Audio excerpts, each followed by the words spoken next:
غالباً شبان المعظم 1414 ہجری کا آخری جمعہ تھا کہ رات کو کرنگی میں منعقد ہونے والے عظیم الشان سنت و برے دعوت اسلامی کے اجتماع میں نوجوان امیر اہل سنت دامت برکاتہم عالیہ کو یہ حلفیہ بیان دیا کہ میرے عزیز کی جوان بیٹی فوت ہو گئی۔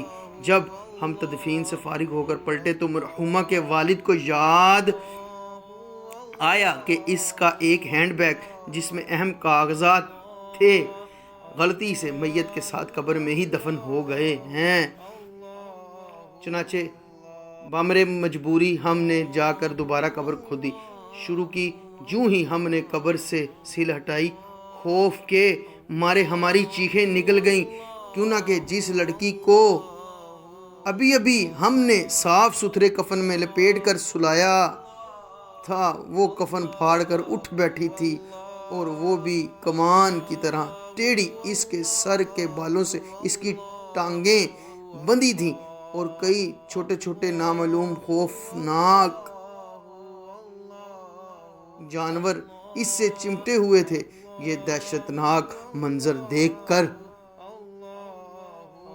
ہماری ہچکی بندھ گئی اور ہینڈ بیگ نکالے بغیر جوں توں مٹی پھینک کر ہم بھاگ کھڑے ہوئے۔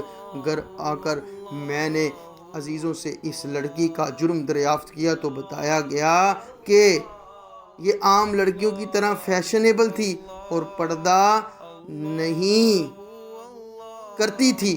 ابھی انتقال سے چند روز پہلے رشتہ داروں کی شادی میں فیشن کے بال کٹوا کر بن سنور کر بے پردہ ہو کر شرکت کی تھی۔